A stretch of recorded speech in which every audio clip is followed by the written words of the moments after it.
Hi dear students. Last ಕ್ಲಾಸಲ್ಲಿ ಅಥವಾ last PPTಯಲ್ಲಿ ನಾವು ವರ್ಕಿಂಗ್ ವಿತ್ ಟ್ಯಾಲಿನ ತಿಳ್ಕೊಂಡ್ವಿ. ಅದರಲ್ಲಿ ಮೇನ್ ಆಗಿ ಗ್ರೂಪ್ಸನ್ನು ಹೇಗೆ ಕ್ರಿಯೇಟ್ ಮಾಡೋದು, ಡಿಸ್ಪ್ಲೇ ಮಾಡೋದು, ಆಲ್ಟರ್ ಮಾಡೋದು, ಲೆಡ್ಜರ್ಸ್ ಅಂತ ಅಂದರೆ ಏನು, ಲೆಡ್ಜರ್ಸನ್ನು ಹೇಗೆ ಕ್ರಿಯೇಟ್ ಮಾಡೋದು, ಡಿಸ್ಪ್ಲೇ ಮಾಡೋದು, ಆಲ್ಟರ್ ಮಾಡೋದು ಅಂತ. ನೆಕ್ಸ್ಟ್ ಮೂರನೇ ಸ್ಟೆಪ್ ಏನು ಅಂತ ಅಂದರೆ ವೌಚರ್ ಎಂಟ್ರೀಸ್ ಅಂತ ಬರುತ್ತೆ. ವೌಚರ್ಸ್ ಇನ್ ಟ್ಯಾಲಿ ಇದು ತುಂಬ ಮುಖ್ಯವಾದ ಒಂದು ಸ್ಟೆಪ್ಪು ಟ್ಯಾಲಿಯಲ್ಲಿ. ಅದನ್ನು ತಿಳ್ಕೊಂಡು ಅಕೌಂಟಿಂಗ್ ವೌಚರ್ ಎಂಟ್ರಿ ಅಂದರೆ ಏನು ಅಂತ ತಿಳ್ಕೊಳ್ಳೋಣ. A voucher is a document containing details of financial transactions.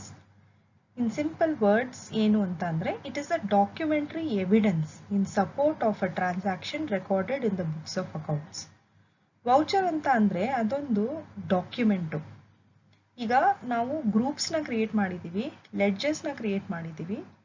Ledgers ಆದಮೇಲೆ ವೌಚರ್ ಎಂಟ್ರಿ ಮುಖಾಂತರನೇ ಟ್ರಾನ್ಸಾಕ್ಷನ್ಸ್ಗಳನ್ನು, ಈಗ ಬಿಲ್ಡಿಂಗ್ ತಗೊಂಡಿದ್ದಾನೆ ಅಂತ ಅನ್ಕೊಳ್ಳಿ, building account debit to cash account, ಇದನ್ನ ಮಾಡೋದನ್ನ ನಾವು ವೌಚರ್ ಎಂಟ್ರಿ ಅಂತ ಕರಿತೀವಿ. ಲೆಡ್ಜರ್ ಕ್ರಿಯೇಟ್ ಆದಮೇಲೆ ಲೆಡ್ಜರ್ ಒಳಗಡೆ ಎಂಟ್ರಿ ಮಾಡುವಂತಹ ಒಂದು ಸ್ಟೆಪ್ ಏನಿದೆಯೋ ಅದನ್ನ ನಾವು ವೌಚರ್ ಎಂಟ್ರೀಸ್ ಅಂತ ಕರಿತೀವಿ. ಇದು ಡಾಕ್ಯುಮೆಂಟ್ರಿ ಎವಿಡೆನ್ಸ್ ಅಂತ ಅಂದರೆ ಒಂದು ವ್ಯಾಪಾರ ಅಥವಾ ವ್ಯವಹಾರ ನಡೆದಿದ್ದಕ್ಕೆ ಇದು ಒಂದು ಮುಖ್ಯವಾದ ನಮಗೆ ಒಂದು ಪುರಾವೆಯಾಗಿ ನಮಗೆ ಕಂಡು ಬರುತ್ತೆ. ಎಕ್ಸಾಂಪಲ್ ನೋಡಿ, purchase invoice recorded in purchase voucher or payment voucher. ಇವಾಗ ಯಾವುದೋ ಒಂದು ಕಂಪನಿ ಏನೋ ಪರ್ಚೇಸ್ ಮಾಡಿದೆ ಅಂತ ಅಂದರೆ ಆ ಪರ್ಟಿಕ್ಯುಲರ್ ಪರ್ಚೇಸ್ನ ಪರ್ಚೇಸ್ ವೌಚರ್ ಅಂತ ಬರುತ್ತೆ. ವೌಚರ್ ಪರ್ಚೇಸ್ ವೌಚರಲ್ಲಿ ಅಥವಾ ಪೇಮೆಂಟ್ ವೌಚರಲ್ಲಿ ನಾವು ಎಂಟರ್ ಮಾಡ್ತೀವಿ. ಏನು ಅರ್ಥ ಅಂತ ಅಂದರೆ ಪರ್ಚೇಸ್ ಮಾಡಿದಾಗ ಎಕ್ಸ್ಪೆನ್ಸಸ್ಸು ಪರ್ಚೇಸ್ ಡೆಬಿಟ್ ಆಗುತ್ತೆ, ಕ್ಯಾಶು ಅಥವಾ ಕ್ರೆಡಿಟ್ ಇರಬಹುದು. ಕ್ಯಾಶು ಕ್ರೆಡಿಟ್ ಆಗುತ್ತೆ, ಅಥವಾ ನಮ್ಮ ಸಪ್ಲೈಯರ್ ಇರ್ಬೋದು, ಕ್ರೆಡಿಟರ್ ಬಂದು ಕ್ರೆಡಿಟ್ ಆಗ್ತಾರೆ. ಸೊ ಈ ಪರ್ಚೇಸ್ ವೌಚರ್ನ ಯೂಸ್ ಮಾಡಿಕೊಂಡು ಪರ್ಚೇಸ್ ಟ್ರಾನ್ಸಾಕ್ಷನ್ನ ನಾವು ರೆಕಾರ್ಡ್ ಮಾಡ್ತೀವಿ. ಅದೇ ಥರ ಸೇಲ್ಸ್ ವೌಚರ್ ಇರ್ಬೋದು, ಅದೇ ತರಹ ಕಾಂಟ್ರಾ ವೌಚರ್ಸ್ ಇರ್ಬೋದು, ಆ ಥರ. ಸೊ ನೆಕ್ಸ್ಟ್ ಸ್ಲೈಡ್ ನಾವು ವೌಚರ್ಸ್ ಇನ್ ಟ್ಯಾಲಿ ಎಷ್ಟು ತರಹದ ವೌಚರ್ಸ್ಗಳು ಇದೆ ಅಂತ ನಾವು ನೋಡಬಹುದು. ಇಲ್ಲಿ ನಿಮಗೆ ಸುಮಾರು ಲಿಸ್ಟ್ ಕಾಣುತ್ತೆ, ಆದರೆ ಮುಖ್ಯವಾಗಿ ಟ್ಯಾಲಿಯಲ್ಲಿ ಯಾವ ವೌಚರ್ಸ್ಗಳನ್ನು ಜಾಸ್ತಿ ಪ್ರಮಾಣದಲ್ಲಿ ಉಪಯೋಗ ಮಾಡ್ತಾರೆ ಅಂತ ನಾವು ನೆಕ್ಸ್ಟ್ ಸ್ಲೈಡಲ್ಲಿ ನೋಡೋಣ. ಈ ವೌಚರ್ಸ್ ಸ್ಕ್ರೀನ್ ಬಂದು ಈ ರೀತಿ ನಿಮಗೆ ಕಂಡು ಬರುತ್ತೆ. ಈ ರೀತಿ ನೀವು ನೋಡಬಹುದು. ಕಾಂಟ್ರಾ ವೌಚರ್ ಅಂತ ಪ್ರೆಸ್ ಮಾಡಿದ್ರೆ ವೌಚರ್ಸ್ ಅಲ್ಲಿ ಹೋಗ್ಬಿಟ್ಟು same gateway of Tally, accounts information, ಅದೇ ರೀತಿ ವೌಚರ್ಸ್ ಅಂತ ಬರುತ್ತೆ. ಹೇಗೆ ಗ್ರೂಪ್ಸ್ ಲೆಡ್ಜರ್ಸ್ ಅಂತ ನೀವು ಮಾಡಿದ್ರು ವೌಚರ್ಸ್ ಅಂತ ಬರುತ್ತೆ. ವೌಚರ್ಸ್ ಅಲ್ಲಿ ಸಿಂಗಲ್ ಅಥವಾ ಮಲ್ಟಿಪಲ್. ಸಿಂಗಲ್ ಕ್ರಿಯೇಟ್ ಮಾಡಿದ್ರೆ ಲಿಸ್ಟ್ ಬರುತ್ತೆ, ಲಿಸ್ಟ್ ಇಂದ ನೀವು ಈ ಪರ್ಟಿಕ್ಯುಲರ್ ಟ್ರಾನ್ಸಾಕ್ಷನ್ಸ್ಗಳನ್ನು ನೋಡಬಹುದು. ನೋಡಿ, ಈಗ ನಾವು ವೌಚರ್ಸಿನ ವಿಧಗಳನ್ನ ತಿಳ್ಕೊಳ್ಳೋಣ. ಮೊದಲನೇ ವಿಧ ಯಾವುದು ಅಂತ ಅಂದ್ರೆ ಕಾಂಟ್ರಾ ವೌಚರ್ ಅಂತ ಹೇಳ್ತೀವಿ. ಕಾಂಟ್ರಾ ಎಂಟ್ರಿ ನೀವು ಈಗಾಗಲೇ ಓದಿರ್ಬೋದು ಅಕೌಂಟ್ಸ್ ಅಲ್ಲಿ ಸುಮಾರು ಸತಿ. ಕಾಂಟ್ರಾ ಅಂತ ಅಂದ್ರೆ ಕ್ಯಾಶು ಮತ್ತೆ ಬ್ಯಾಂಕಿನ ನಡುವೆ ಆಗುವಂತಹ ಟ್ರಾನ್ಸಾಕ್ಷನ್ಸ್ಗಳನ್ನ ನಾವು ಕಾಂಟ್ರಾ ಎಂಟ್ರಿ ಅಂತ ಕರಿತೀವಿ. ನೋಡಿ, ಇಲ್ಲಿ cash or cheque deposited in to bank. Business ಇಂದ ಕ್ಯಾಶ್ ನ ನಾವು ಬ್ಯಾಂಕ್ ಅಲ್ಲಿ ಡೆಪಾಸಿಟ್ ಮಾಡಿದಾಗ ಅದನ್ನ ಕಾಂಟ್ರಾ ಎಂಟ್ರಿ ಅಂತ ಹೇಳ್ತೀವಿ. ಸಿಂಪಲ್ ವರ್ಡ್ಸ್ ಅಲ್ಲಿ ಏನು ಅಂತ ಅಂದ್ರೆ ಕಂಪನಿ ಮತ್ತೆ ಬ್ಯಾಂಕ್ ನಡುವೆ ಆಗಿರುವಂತಹ ವ್ಯವಹಾರ. ಸೊ ಕ್ಯಾಶ್ ಮತ್ತೆ ಬ್ಯಾಂಕ್ ಅಕೌಂಟ್ ಅಲ್ಲಿ ನಡೆಯುವಂತಹ ಒಂದು ಟ್ರಾನ್ಸಾಕ್ಷನ್ಗಳನ್ನ ನಾವು ಕಾಂಟ್ರಾ ಎಂಟ್ರಿ ಅಂತ ಕರೀತೀವಿ. ಸೊ ಇದರಲ್ಲಿ ನೀವು ನೋಡಿದ್ರೆ cash withdrawn from bank for office use ಅಂತ ಅಂದ್ರೆ ಕ್ಯಾಶು ಬ್ಯಾಂಕಿಂದ ವಿತ್ಡ್ರಾ ಮಾಡಿ ಅದು ಅಫಿಷಿಯಲ್ ಪರ್ಪಸ್ಗೆ ಇಟ್ಕೊಂಡ್ರೆ ಅದನ್ನು ಕಾಂಟ್ರಾ ಎಂಟ್ರಿ ಅಂತ ನಾವು ಕರಿತೀವಿ.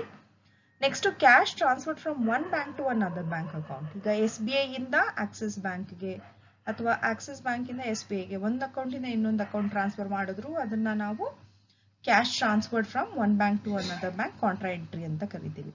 Next cash transferred from cash to petty cash. ಸುಮಾರು ಸತಿ ಪೆಟಿ ಕ್ಯಾಶ್ ಅಂತ ಒಂದು ಲೆಕ್ಕವನ್ನ ಇಡ್ತಾರೆ, ಅಂದ್ರೆ ಚಿಲ್ಲರೆ ಲೆಕ್ಕಗಳನ್ನ. ಪೆಟಿ ಕ್ಯಾಶ್ ಅಲ್ಲಿ ಸುಮಾರು ಲೆಕ್ಕಗಳು ಬರುತ್ತೆ ಅಥವಾ ಸುಮಾರು ಟ್ರಾನ್ಸಾಕ್ಷನ್ಸ್ ಬರುತ್ತೆ.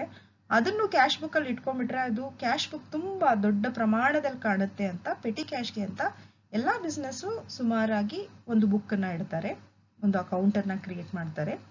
ಸೊ ಅಂತಹ ಸನ್ನಿವೇಶದಲ್ಲಿ cash transferred from cash to petty cash book ಇಂದ ಪೆಟಿ ಕ್ಯಾಶ್ಗೋಸ್ಕರ ದುಡ್ಡನ್ನ ಟ್ರಾನ್ಸ್ಫರ್ ಮಾಡಿದ್ರು ಕೂಡ ಕಾಂಟ್ರಾ ಎಂಟ್ರಿ ಅಂತ ಕರಿತೀವಿ. ಈ ಕಾಂಟ್ರಾ ಎಂಟ್ರಿ ಟ್ಯಾಲಿಯಲ್ಲಿ ಹೇಗೆ ಮಾಡ್ತಾರೆ ಅಂತ ಅಂದ್ರೆ F4 ಅಂತ ಫಂಕ್ಷನ್ ಕೀ ಪ್ರೆಸ್ ಮಾಡಿದ ತಕ್ಷಣ ನಿಮಗೆ ಈ ಸ್ಕ್ರೀನ್ ಬರುತ್ತೆ. ಇದು ಶಾರ್ಟ್ ಕಟ್ ಕೀ.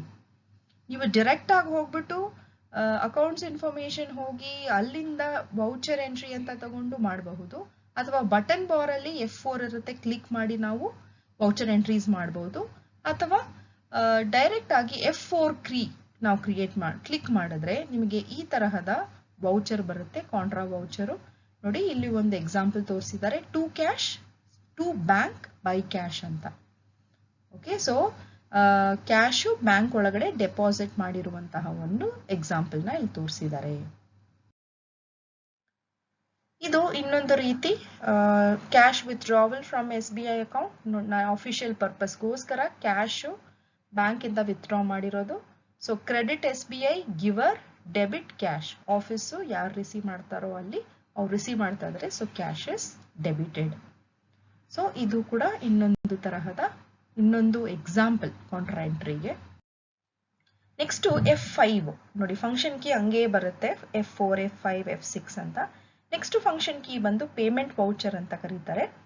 ಈ ವೌಚರ್ ಏನು ಅಂತ ಅಂದ್ರೆ cash or bank payments. Clear ಆಗಿ ಕೊಟ್ಟಿದ್ದಾರೆ ನೋಡಿ, ಕ್ಯಾಶ್ ಅಥವಾ ಬ್ಯಾಂಕಿನ ಮುಖಾಂತರ ನಾವು ಯಾವುದೇ ಎಕ್ಸ್ಪೆನ್ಸಸ್ಗೆ ಪೇಮೆಂಟ್ ಮಾಡಿದ್ರು ನಾವು ಈ ಪೇಮೆಂಟ್ F5 ಫಂಕ್ಷನ್ ಕೀನ ಬಳಕೆ ಮಾಡ್ಕೋಬೇಕಾಗತ್ತೆ.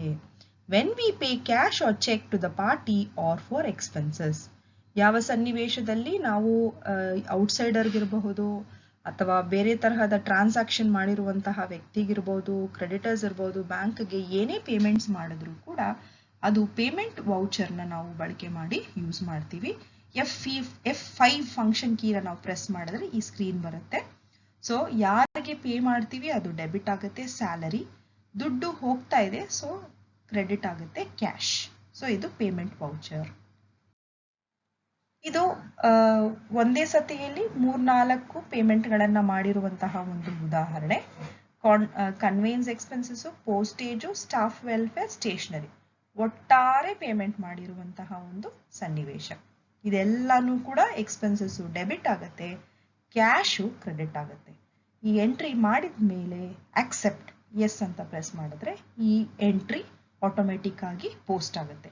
ಕ್ಯಾಶ್ ಅಕೌಂಟ್ ಅಲ್ಲಿ ಕ್ರೆಡಿಟ್ ಆಗುತ್ತೆ, ಈ particular conveyance account, postage account, staff welfare, ಸ್ಟೇಷನರಿಯಲ್ಲಿ ಆಟೋಮೆಟಿಕ್ ಆಗಿ ಡೆಬಿಟ್ ಆಗುತ್ತೆ. F6 ಅಂತ ಫಂಕ್ಷನ್ ಕೀ ಪ್ರೆಸ್ ಮಾಡಿದ್ರೆ ಈ ತರ ಸ್ಕ್ರೀನ್ ಬರುತ್ತೆ.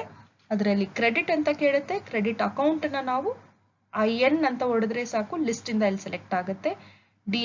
CA ಅಂತ ಹೊಡೆದಿದ ತಕ್ಷಣ ಕರೆಂಟ್ ಕ್ಯಾಶ್ ಅಂತ ಆಗುತ್ತೆ. ಸೊ ನರೇಷನ್ ಕೂಡ ಇಲ್ಲಿ ನಾವು ಮಾಡಬಹುದು. ಇದು ಒಂದು ಉದಾಹರಣೆ. F7 ಕೀ ನಂಬರ್ ಯಾವುದು? Function key number F7. Okay, thank you students. ಎಲ್ಲರೂ ಚೆನ್ನಾಗಿ ಓದ್ಕೊಳ್ಳಿ. ಏನೇ ಡೌಟ್ಸ್ ಇದ್ರೂ ನನಗೆ ಕಾಲ್ ಮಾಡಬೇಕು. Thank you.